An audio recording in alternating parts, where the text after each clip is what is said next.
Bonjour, monsieur de la presse, et bonjour tous les collègues. Moi, c'est monsieur Justin Mitanga Lampiana, chef de division provinciale de l'habitat de la province du Littouri. J'ai prévu que nous puissions parler aujourd'hui de la gestion du domaine privé de l'État. Qu'est-ce qu'il faut attendre par le domaine privé de l'État? Déjà, il faut commencer par le domaine de l'État. L'État, dans la gestion de sa propriété foncière, a subdivisé son bien foncier en deux catégories. Il y a le domaine public ou le domaine foncier public de l'État, et le privé de l'État. Dans ce domaine, nous trouvons les maisons et les terrains de l'État. Les terrains de l'État, c'est ce qu'on appelle le bien fonds. Dans ces deux catégories, nous avons le bien fonds du domaine public et les maisons du domaine public, et les biens fonds du domaine privé et les maisons du domaine privé de l'État.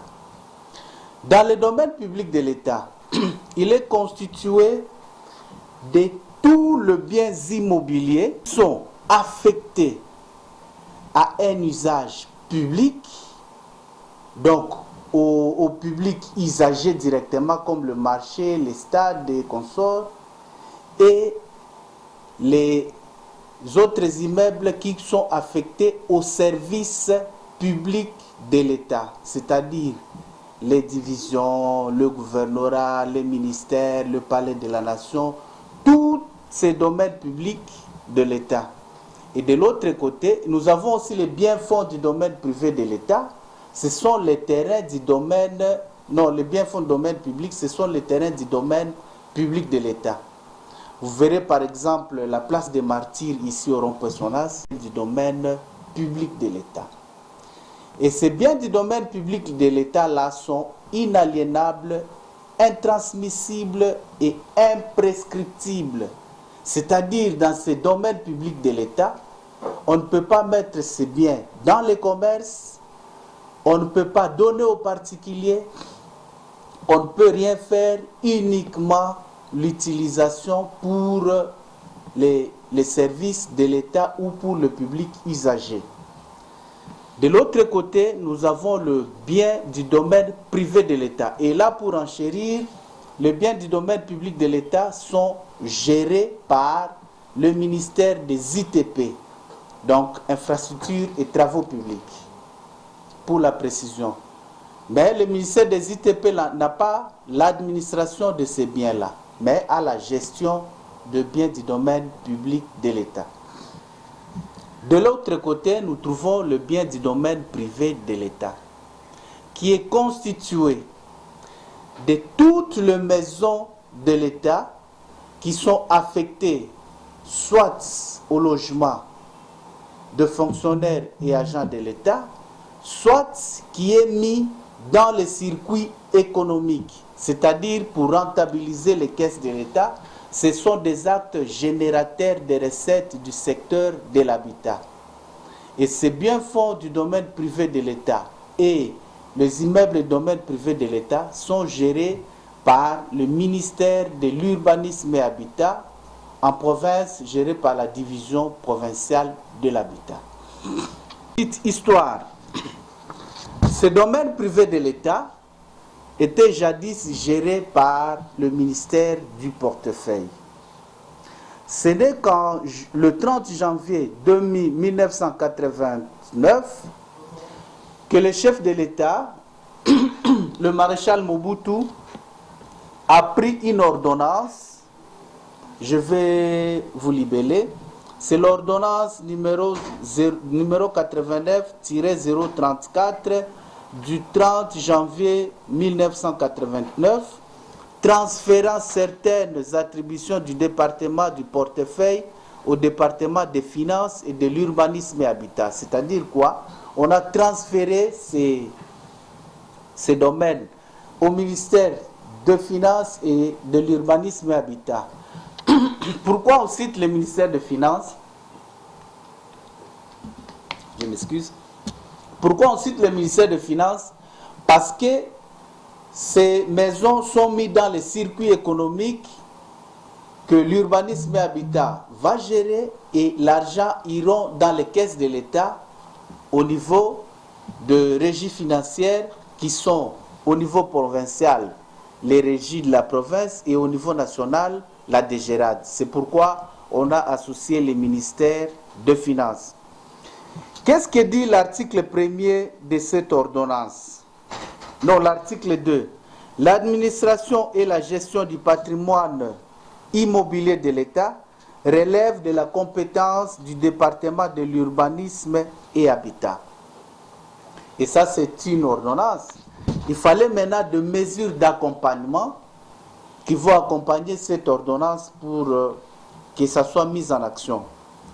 C'est pourquoi le ministre de l'Urbanisme et Habitat, le 19 août 1982, a pris des instructions relatives à la gestion de ces patrimoines du domaine privé de l'État.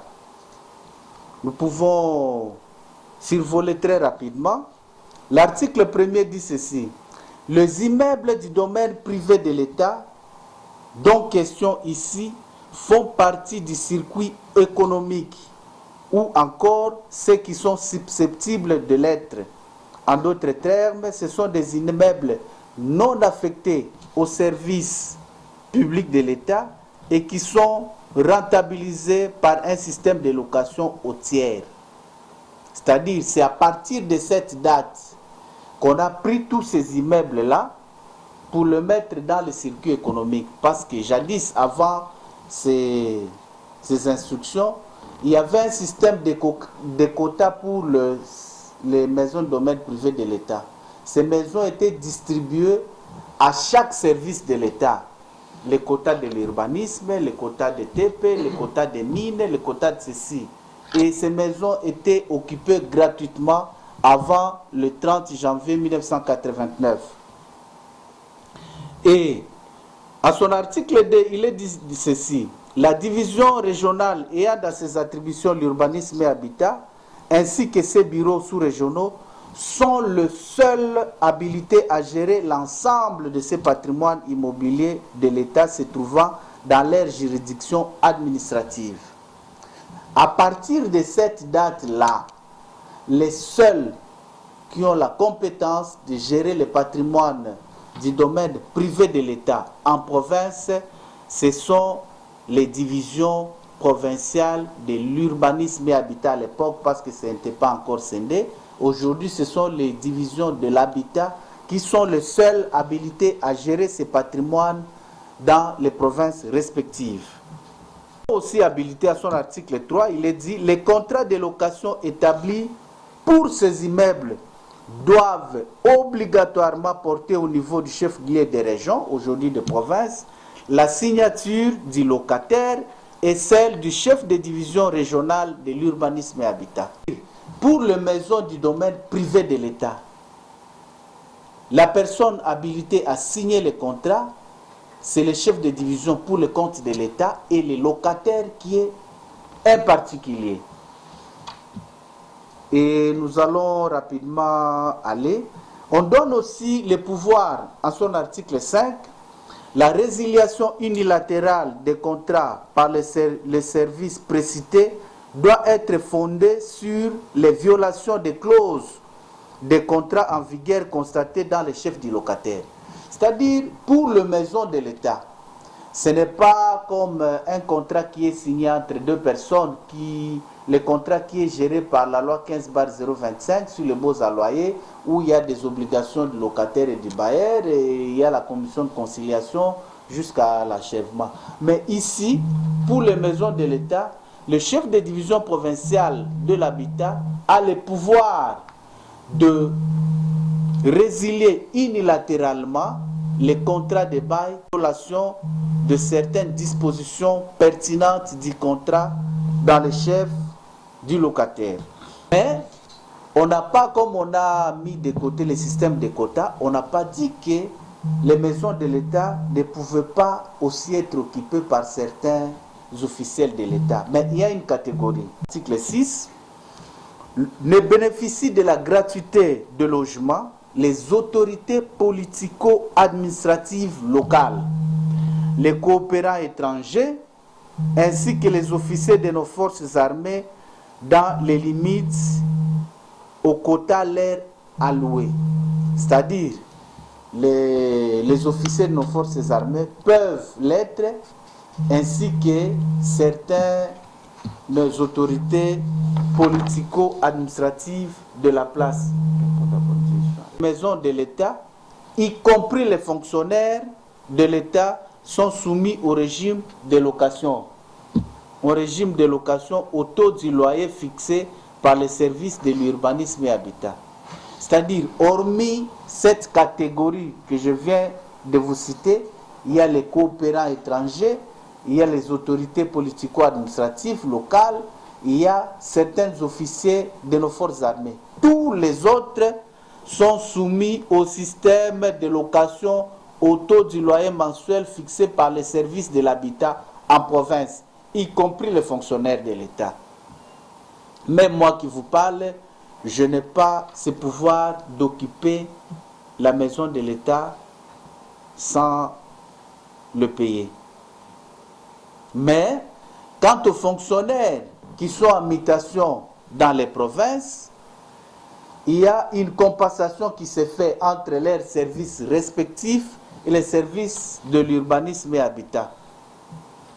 Et à son article 10, la commission régionale des logements qui fonctionnerait encore et contrairement à l'article 2 de l'ordonnance numéro 89-034 du 30 janvier 1989 sont d'office supprimés.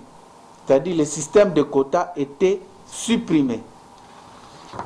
Et après cela, le ministre avait pris une lettre pour transmettre ses instructions pour dire à tous les occupants de maisons de l'État que le système de quotas était supprimé et que toutes les maisons de l'État étaient soumises au système de location. Et dans ce patrimoine immobilier de domaine privé de l'État, nous trouvons trois catégories. Il y a le patrimoine du niveau national, il y a le patrimoine du niveau provincial et le patrimoine du niveau urbain. À tous ces niveaux, ce sont les représentants de l'habitat qui doivent signer les contrats et maintenant canaliser les recettes. Si c'est pour le niveau national, on canalise à la DGRAD. Si c'est pour le niveau provincial, on canalise à la DGRP. Et si c'est pour le niveau urbain, on canalise au niveau de la ville. Voilà en gros ce que j'avais à vous exposer. Dans le domaine public de l'État, vous êtes parti sur quel constat en ce qui concerne l'état des lieux du domaine public de l'État en province de l'Itourie? Oui, merci monsieur le journaliste. Je pense que vous posez la question sur le domaine public, mais nous sommes sur le domaine privé. Le domaine public, ça, c'est sous la gestion des ITP et nous ne gérons que le domaine privé de l'État. Voilà, merci beaucoup. Le constat est amer sous la gestion du patrimoine du domaine privé de l'État en province. C'est une situation que nous avons héritée. Vous avez suivi lors de mon exposé, je vous ai dit, depuis l'indépendance, même avant l'indépendance, jusqu'au 30 janvier 1989, les maisons de domaine privé de l'État étaient occupées gratuitement par les fonctionnaires et agents de l'État. Ce n'est qu'à partir de cette ordonnance et des mesures d'accompagnement qui ont suivi qu'on a supprimé le système de quotas et on a mis ces maisons dans les circuits économiques, c'est-à-dire sous la location. Et pour le faire, ça nous pose énormément de problèmes.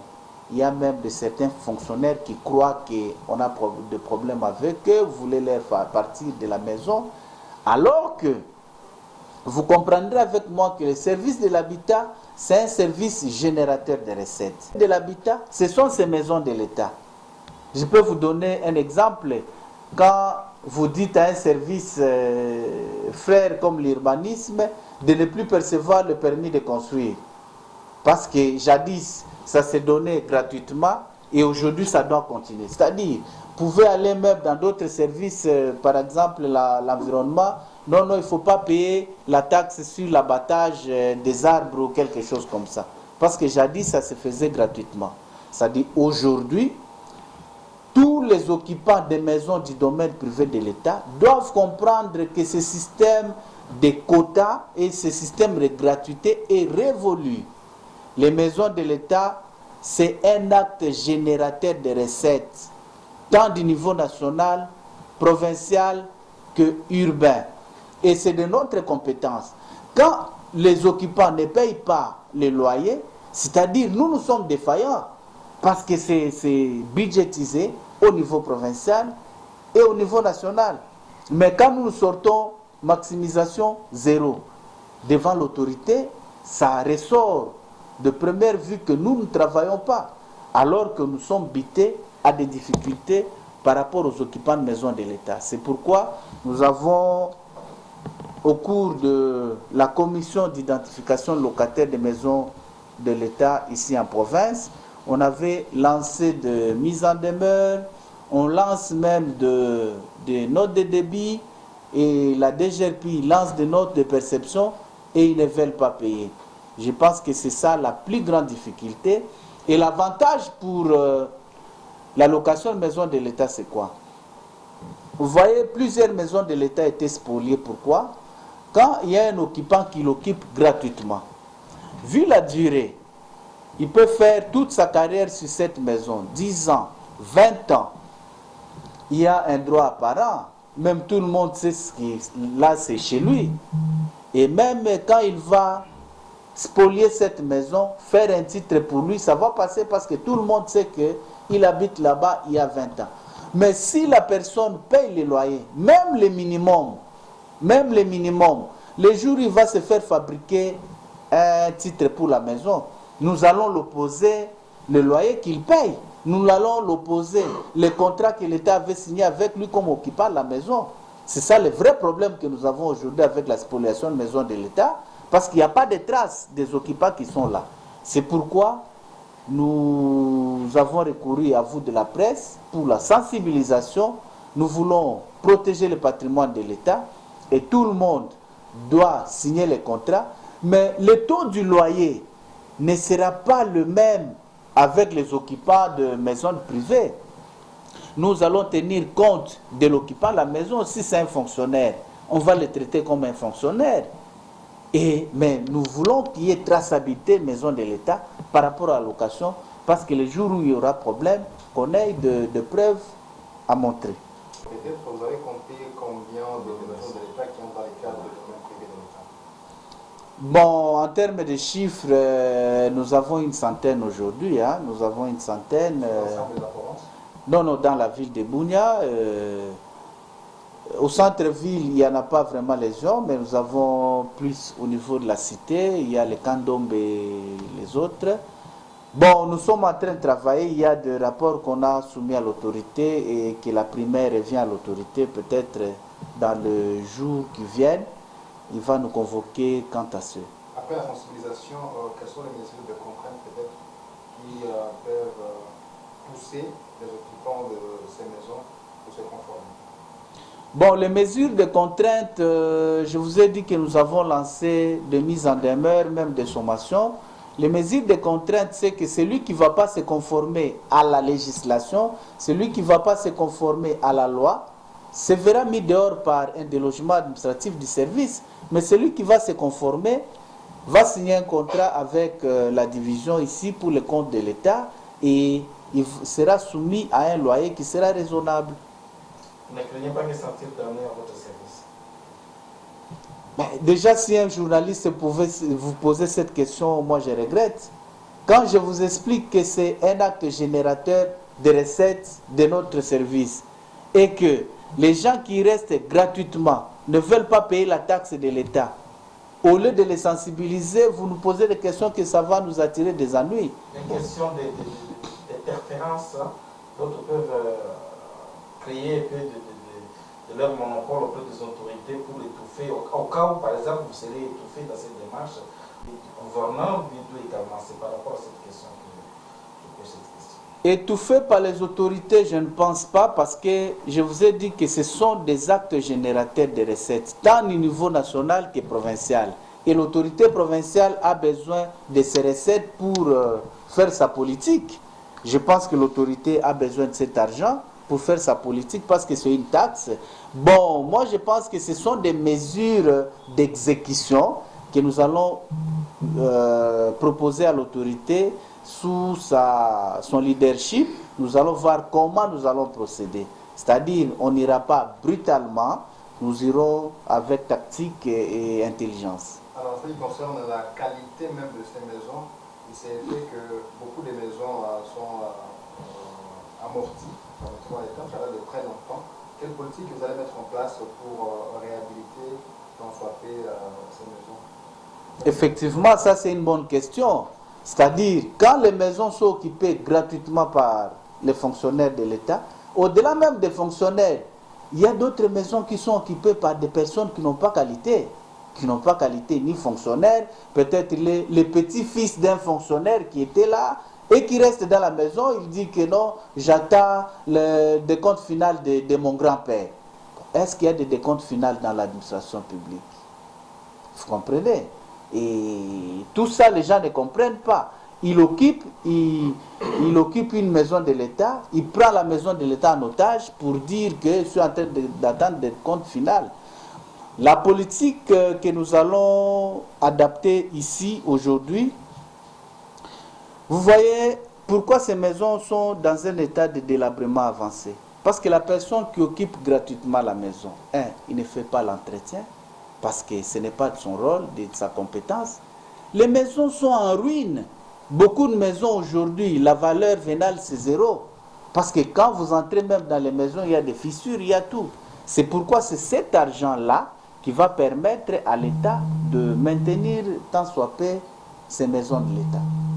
Alors, si jamais cela pouvait se conformer à la mesure, l'arriéré peut être compté à partir de quelle année? Arriéré du loyer. Bon, je pense que ça revient à l'autorité. Ça revient à l'autorité de voir si on peut annuler tout ce qui est passé ou compter ses arriérés. Je pense que ça, c'est la décision de l'autorité. Oui. Par tout ce qui se pose, ce que vous avez dit. La précision, c'est que nous appelons les occupants des maisons du domaine privé de l'État à se conformer à la loi, c'est-à-dire à préserver le peu de patrimoine qui nous reste, parce que la majeure partie a été spoliée dans ce sens-là. Quelqu'un qui occupait la maison de l'État, demain il se dit propriétaire, et dans ce système de location, il y aura une traçabilité des occupants de maison de l'État, parce qu'ils sont locataires, ils sont en train de payer, et nous aurons protégé le patrimoine de l'État de la province de l'Ituri. Vous avez le nombre de ces maisons de maître de l'État déjà spoliées également? Bon, ça c'est une enquête, on ne peut pas divulguer ça. Nous avons travaillé dans la commission ici, nous avons les nombres et les précisions, et c'est soumis à l'autorité pour des mesures idoines.